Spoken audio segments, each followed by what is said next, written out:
মোদির লোভের খেসারত এবার দিতে হচ্ছে পুরো জাতিকে।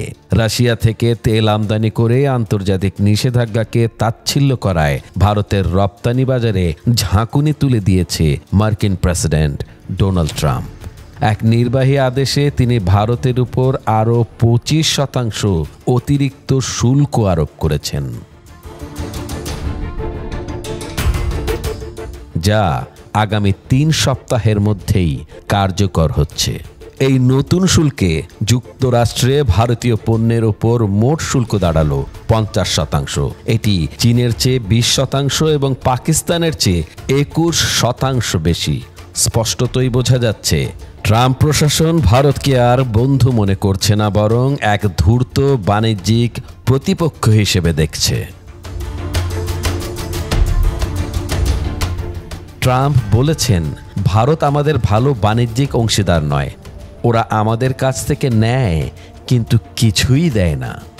এই কথার মাধ্যমে বোঝাই যাচ্ছে ভারতের বাণিজ্যিক লাইফলাইন আমেরিকার দিক থেকে ছোট হয়ে আসছে।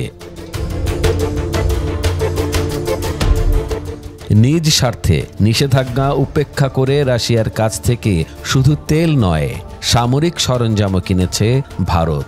অথচ গণমাধ্যমে পুরো বিশ্ব দেখে পশ্চিমের সাথে ভারতের পাজরে পাজরে পীড়িত। এটি কি তাহলে ভারতের মুখোশধারী বন্ধুত্ব? ট্রাম্প এই সিদ্ধান্ত এমন এক সময় নিয়েছে যখন ভারত মনে করছিল প্রভু তাদের দক্ষিণায় সন্তুষ্ট। কিন্তু না, আমেরিকা এবার আর চুপ করে নেই। পারস্পরিক শুল্কের নামে তারা ভারতকে এমন কড়া জবাব দিল যা দিল্লি কল্পনায়ও কল্পনা করতে পারেনি।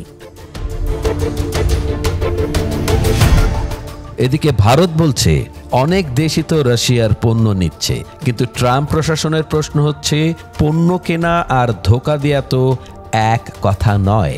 নিজের সুবিধার জন্য যখন তখন নিয়ম ভাঙা আবার আন্তর্জাতিক সহানুভূতি চাওয়া, এই দুই বিষয়ে একসাথে এবার আর হজম করছেন না ট্রাম্প।